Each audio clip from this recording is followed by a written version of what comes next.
Muy buenos días, mi nombre es Jamie Mabel Espiti Aguilera y a continuación voy a hacer una breve explicación sobre los modelos educativos enfocados a la inclusión. El objetivo de la presente investigación es conocer y generar conciencia sobre la incursión, aceptación e inclusión de aquellas personas o individuos que se consideran con NE, o sea, con necesidades especiales educativas dentro del contexto social y en el que nos interesa en este momento el contexto educativo. El objetivo que tiene esta presente investigación es reconocer el papel del gobierno dentro de la inclusión educativa a través de la promulgación legislativa. ¿Qué quiero decir con esto? O sea, todas las leyes que se han generado a partir del gobierno donde se proteja y se beneficie y se asegure el derecho a todos los aspectos económicos, sociales, educativos a que tienen derecho este tipo de personas. Recordemos que ellos no deben de ser encasillados dentro de algo que se llama discapacidad.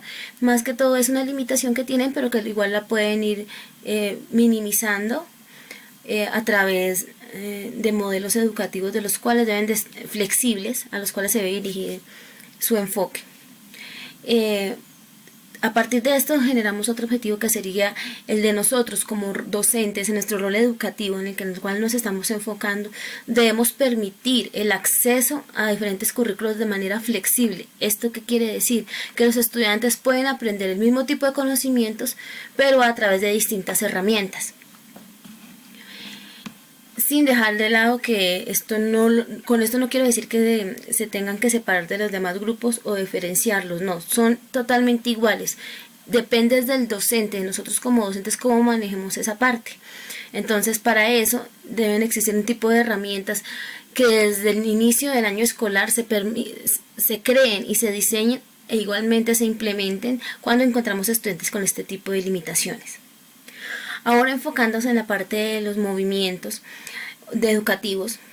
si los movimientos o modelos educativos, vamos a empezar a explicar aquel que se llama exclusión, que fue uno de los primeros, y también se llama modelo de prescindencia. ¿Por qué?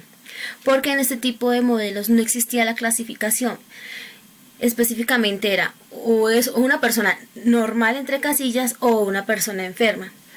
Las políticas públicas no permitían que estas personas tuvieran derecho o acceso a algunos beneficios como las personas normales, ya que se consideraban, estas personas como personas inhabilitadas para recibir este tipo de beneficios y hasta se les desinhibía de la parte de las obligaciones.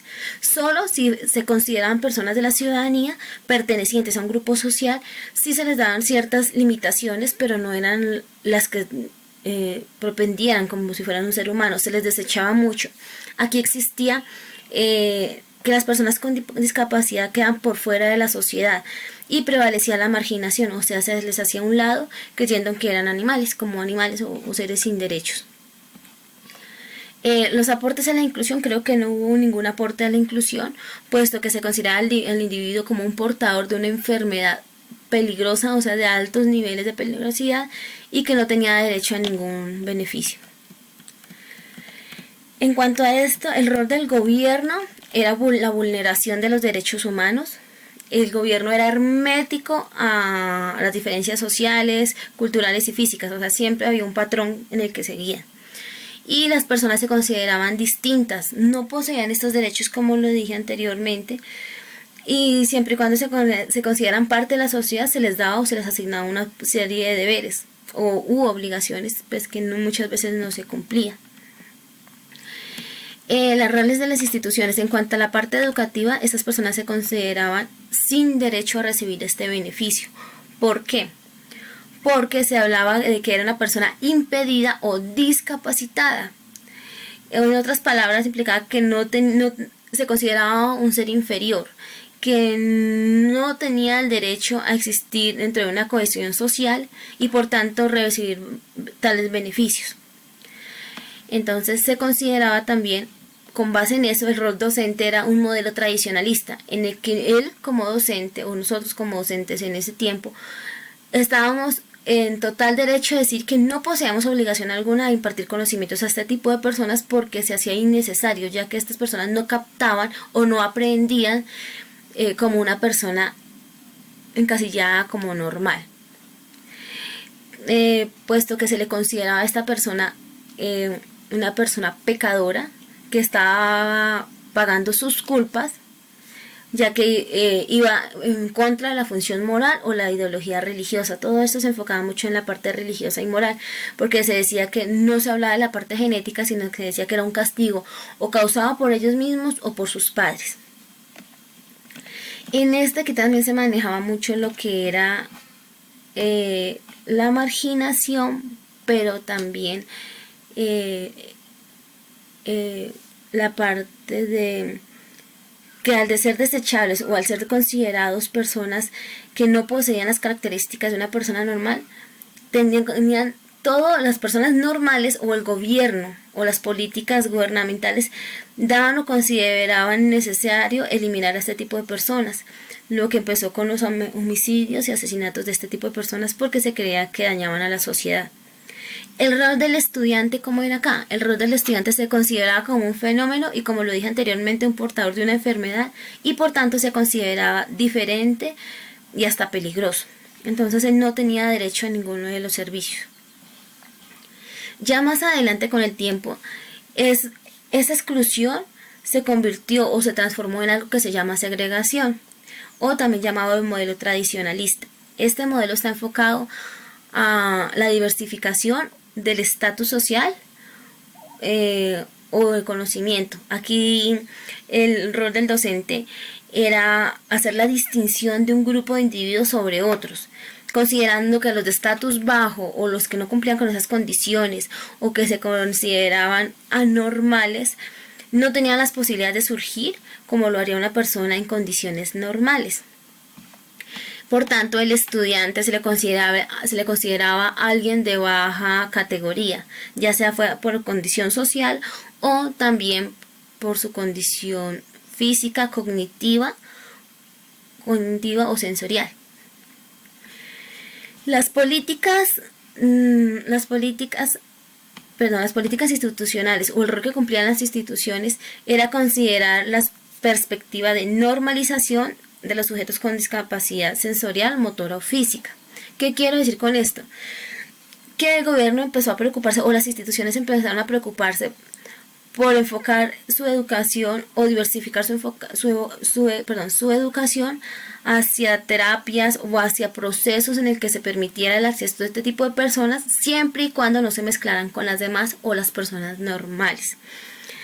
Se le consideraba que el reconocimiento de particular o posibilidad de aprendizaje variaba mucho con respecto a una persona que cumplía con todas las condiciones normales de ese entonces.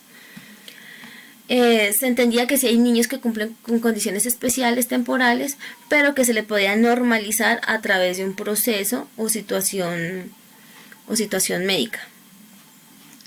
Por tanto, esto se apoyaba a través del gobierno, donde se perfilaba que el enfoque basado en la educación sí desaparecía, pero que también se enfocaba en la parte de la salud. Y aquí es donde se forma algo que se llama educación especial. Se entendía que estas personas tenían unas capacidades excepcionales, pero que requerían para ello una educación especial para lograr su normalización. Se supone que recibían el tratamiento médico. Por tanto, las políticas públicas permiten la clasificación. Esto dado por a partir de la Segunda Guerra Mundial, donde los efectos físicos y psicológicos que trajeron consigo fueron de inmensas dimensiones. Aquí ya se cataloga al individuo, según las políticas públicas, al individuo con necesidades educativas especiales como un paciente que requiere de un tratamiento y que ese tratamiento médico permitiría corregir esas falencias que llamarían ellos o esos elementos que lo consideraban como discapacitado, y que una vez recibiera ese tratamiento y si podía curarse ya cabía o tendría cabida dentro del grupo social de normal y por tanto tendría acceso a la educación. Ya más adelante existió lo que se llama integración o modelo de rehabilitación. Aquí, ¿qué pasa? Las políticas públicas se centran en la creación de leyes o decretos, tales como el decreto de 1955, de 1955, donde se empieza a crear el Instituto Nacional para Ciegos, INCI, y el Instituto Nacional para Sordos, INSOR. En la actualidad esas entidades están adscritas con cuenta del Ministerio de Educación Nacional. ¿Qué permitía esto? Que los estudiantes accedieran a una educación especial incluida solo para ellos, donde no tuviera que mezclarse con los de la otra sociedad o con la educación tradicional. ¿Por qué? Porque se creía que esta integración o modelo rehabilitador permitiría que ellos pudieran mejorar todas sus condiciones físicas, sensoriales y motoras a través de la implementación de un sistema educativo enfocado solo en suplir la necesidad o arreglar la necesidad que ellos tenían a nivel cognitivo o físico o motor. Por tanto, ejemplo, Lindsay solo era enfocado para aquellas personas que tuvieran, perdón la expresión, limitación visual. Y Insor para los que tuvieran limitación auditiva. Entonces solo se enfocaban en desarrollar ese proceso para que ellos pudieran habilitar su parte física y motora. El aporte que hizo a la inclusión, pues ya empiezan a conocerse, se empieza a concebir las personas con limitaciones físicas y sensoriales parte de la sociedad, ya no se les segrega tanto, sino que por tal se le incluye dentro del proceso educativo siempre y cuando cumplan con las condiciones de ir a una institución especializada para su limitación. Entonces aquí es donde se empieza a conocer algo como llamado la diversidad, donde todos somos iguales aunque tengamos algunas diferencias. El rol de los gobiernos. Entonces el gobierno como tal empieza a implementar un conjunto de leyes. Dentro de ellas está la ley 105 de 1933, bajo la cual se ordena el ingreso al sistema masivo de transporte, a la adecuación de infraestructura, al acceso a diferentes tipos de servicios para aquellas personas con limitaciones físicas o sensoriales. Más adelante, en el año 1995, la vinculación de las personas con discapacidad al ámbito deportivo y cultural tuvo un gran enfoque. ¿Por qué? Porque ya se le permitía a las personas que se encontraban con alguna limitación física o motora, acceder a este tipo de servicios o beneficios. Ejemplo de ellos fueron los campeonatos, se empezaron a crear espacios y actividades deportivas para generar en ellos esa habilidad. Después, con el tiempo, llegó en 1997 la inclusión al ámbito cultural, donde se crean espacios adecuados para ellos para que puedan ejercitar este tipo de actividad. Entonces ya los estudiantes o las personas con discapacidad hacían parte de grupos culturales, grupos artísticos, podían ingresar a talleres de pintura, de danza, de obras teatrales, en las cuales podían expresar sus sentimientos y se les consideraba personas normales.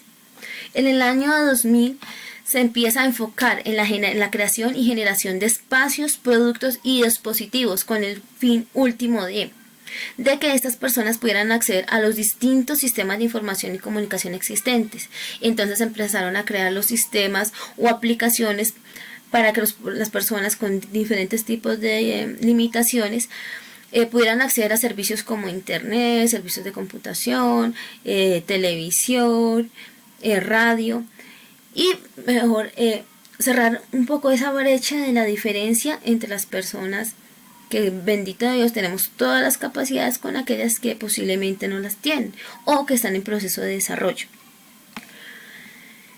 El rol de las instituciones. Entonces, las instituciones empezaron a regirse bajo una legislación en la que se les obligaba y se les recomendaba el derecho del acceso a estas personas a sus estamentos educativos y por tanto al derecho a desarrollar sus currículos educativos. ¿Cómo se dio esto? Esto se dio a partir de la ley 56 de 1938 con la ley 143, donde se constituye la Federación de Ciegos y Sordomudos, cuya experiencia demostró la incompatibilidad que existe entre estos dos roles. La labor pedagógica y de rehabilitación se unificaron, en tanto la naturaleza de las discapacidades indicó que eran procesos totalmente independientes que pero por tanto se podrían manejar como uno solo. Aquí es donde empiezan a enfocarse más en el desarrollo de las habilidades a partir de instituciones educativas que cumplieran con ese rol de desarrollar esas habilidades específicas en cada una de estas personas.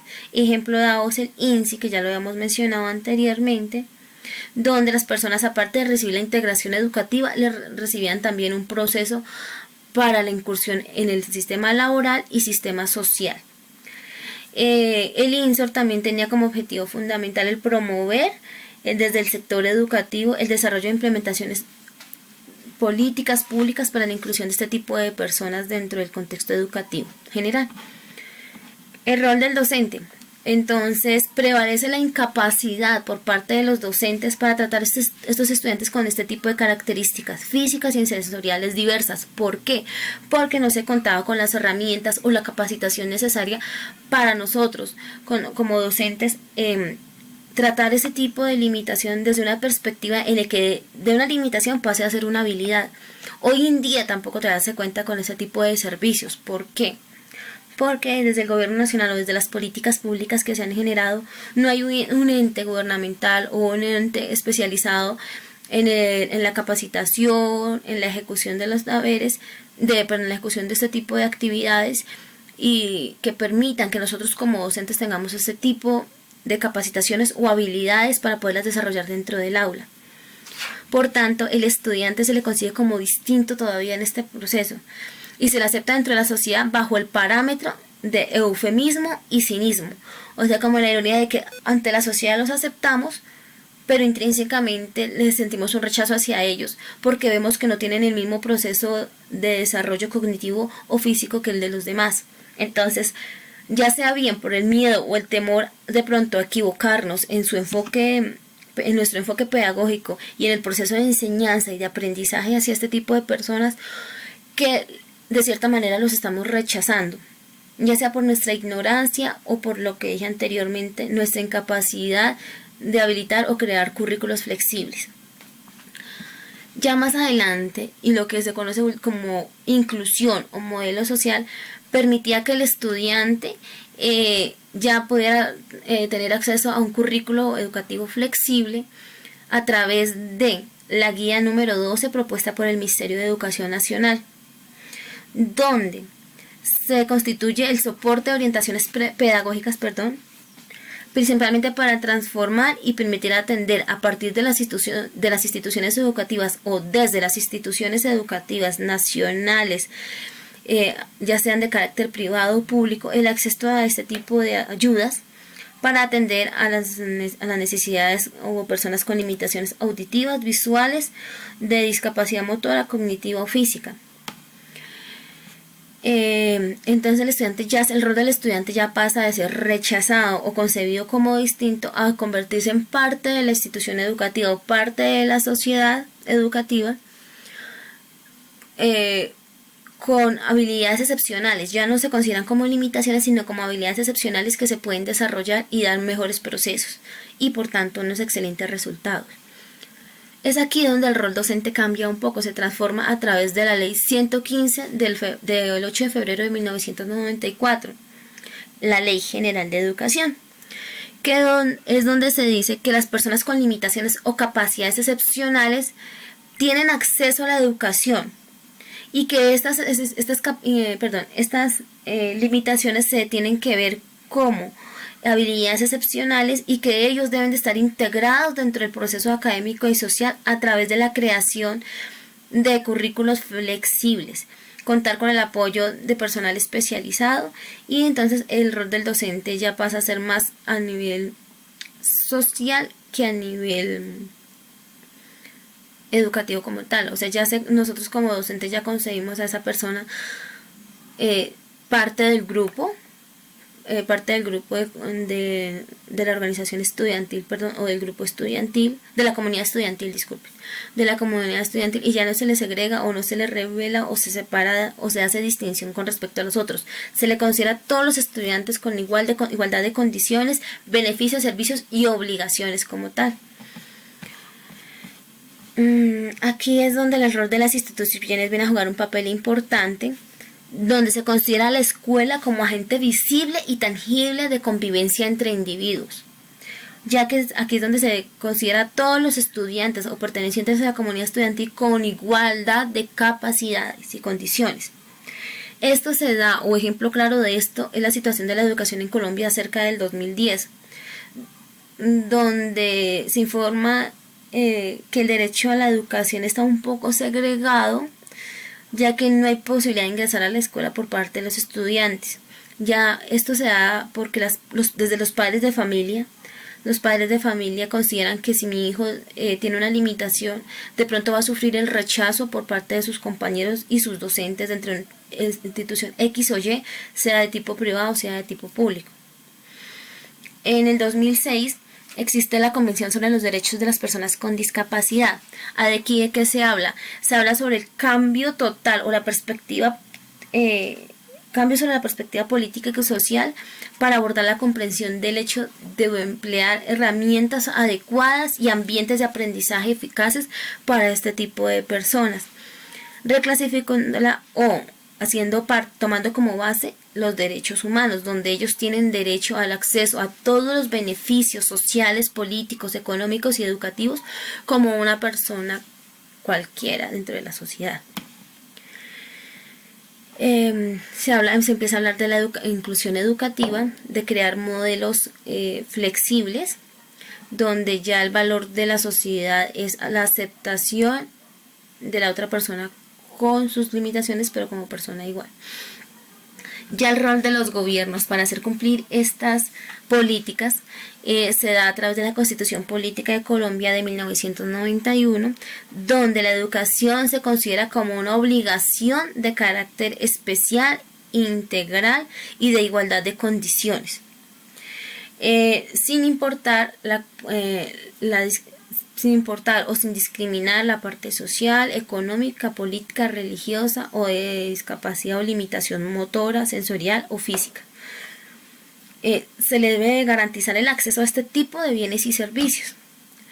Se le considera a las personas a través de la Ley 1421 del 29 de agosto de 2007. Se establecen las rutas y la reglamentación para la atención de todas y cada una de estas personas en condiciones o limitaciones físicas, el acceso a todos los bienes y servicios educativos. Esta ley rige a nivel nacional para todas y cada una de las instituciones educativas, estatales, públicas o privadas, en todos sus niveles educativos, llámese preescolar, básica primaria o media vocacional, o en su defecto para instituciones de educación para adultos.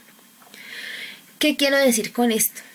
Que todas las instituciones están en la obligatoriedad de crear un rubro especial para un rubro especial dentro de sus políticas institucionales para contratar el servicio de personas o instituciones especializadas para que nos brinden la ayuda o nos orienten hacia la creación de currículos flexibles o la atención directa a este tipo de estudiantes con limitaciones sensoriales, físicas o motoras. Que las instituciones educativas estamos en la obligación de controlar, de prevalecer el bienestar de este tipo de personas y de notificar ante nuestra secretaría, las diferentes secretarías de educación, las limitaciones o las condiciones físicas o motoras sensoriales que tienen este tipo de personas. ¿Para qué? Para que ellos tomen cartas en el asunto y con base en esa información se puedan generar currículos flexibles o el acceso a una educación donde ellos tengan igualdad de posibilidades de surgir y de crear sus propios conocimientos o saberes. Aquí hay una parte muy importante dentro de esta ley y es la implicación de las TICs dentro del ámbito educativo para este tipo de personas. ¿Qué quiere decir con esto? Que se deben de utilizar las herramientas tecnológicas y de comunicación e información que se están utilizando hoy en día como propulsoras para mejorar el ámbito educativo de este tipo de personas. Démonos cuenta de que nos podemos dar cuenta del gran avance y el gran auge que ha tenido esto dentro del proceso educativo. Los estudiantes hoy en día les llama mucho la atención el manejo de este tipo de tecnologías y si las saben implementar o manejar de una manera más eficaz, para ellos es aún más llamativo. ¿Qué quiero decir con esto? Que las personas, nosotros, como institución, como gobierno, como docentes pertenecientes a un campo educativo en específico o de manera general, tenemos la obligación de usar estos espacios o estas nuevas tecnologías para el beneficio de nuestros estudiantes de manera general, pero especialmente para este tipo de personas, ya que permite el acceso a todo tipo de información, la aprehensión de saberes de una manera más didáctica y más llamativa para ellos. Es así como el aporte que se le puede dar desde este enfoque a la inclusión es la calidad de las relaciones, el mejoramiento de las relaciones, traducido en qué, en la capacidad de las demás personas de la sociedad, aceptar a los otros con cualidades, habilidades y capacidades diversas. Esto que se logra al lograr la armonía en la convivencia. En cuanto a las políticas públicas, empiezan ya a enfocarse en el conocimiento de identidad cultural a la vez que se aceptan los valores, tradiciones y culturas, creencias de todo el conjunto social. O sea, ya no hay barreras para que una persona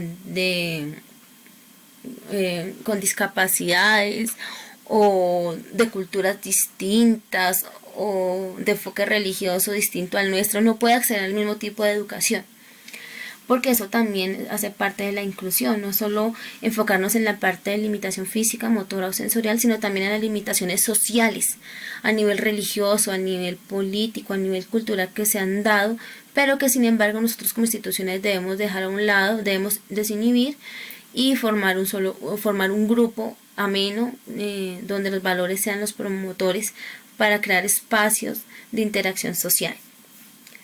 ¿Cómo se hace esto? ¿O quién nos dio luz acerca de esto? Pues todo esto se resume en la Declaración Mundial sobre Educación para Todos, dada en el año 1990, donde prevalece la satisfacción de las necesidades de aprendizaje independientemente de la condición física, cognitiva, cultural o social a la cual pertenece ese o esos individuos. Es aquí donde se da el marco de la Acción Dakar en el año 2000, donde la vinculación de niños y niñas a la educación básica es de totalmente grado obligatorio. ¿Por qué? Porque todos tenemos el derecho a que no se nos vulnere nuestro aprendizaje y nuestro desarrollo cognitivo. Es así como la ONU, a través de sus ordenanzas,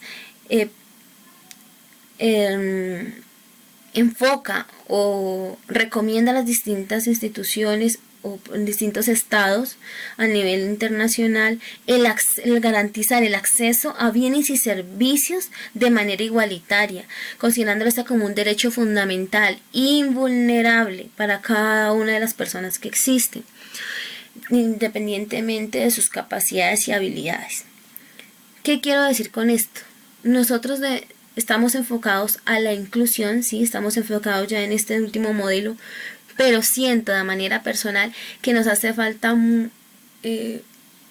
desarrollar muchas más habilidades o herramientas o crear herramientas que nos permitan ese acceso y que no nos limiten, ya que ellos tienen unas condiciones, los que estamos limitando somos nosotros, aquellos a los cuales estamos impartiendo conocimiento, valores, derechos. Estamos limitándonos nosotros porque no contamos con las herramientas y las capacidades para desarrollar este tipo de habilidades. O sea que mi pregunta sería, ¿serán ellos las limitaciones o seremos nosotros los discapacitados?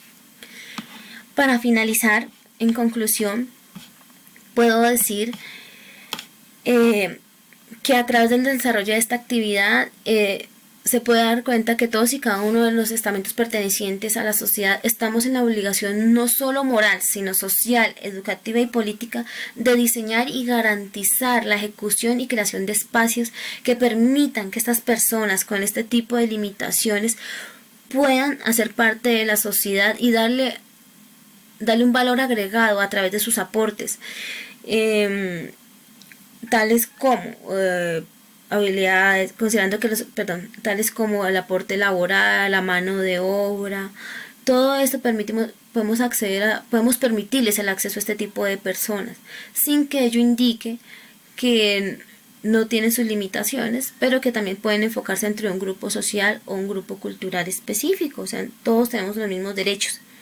También hay que garantizarles el servicio a la salud, a la educación, al tiempo libre, al ámbito cultural, que todas estas personas puedan contar con los recursos financieros, materiales, herramientas y recurso humano para el acceso a este tipo de derechos, ya que el nivel de aprendizaje y desarrollo cognitivo se genera de manera diversa, pero enfocado a un punto en específico. Con esto que quiero hacer referencia a la exclusión social educativa, no se genere más o no se logre segregar a las personas, sino que por el contrario se promulgue la igualdad en derechos y deberes. Todos somos uno, independientemente de nuestras limitaciones, o quien ha no considerado que no solo es limitación física sensorial, sino limitación social. Muchísimas gracias por haberme atendido. Nuevamente soy Jamie Mabel Espite Aguilera. Espero mi exposición haya sido clara y concisa, y este es un trabajo para desarrollar dentro de mi asignatura Educación Inclusiva bajo la dirección de nuestro tutor Jerry Avendaño. Muchísimas gracias, muy amables.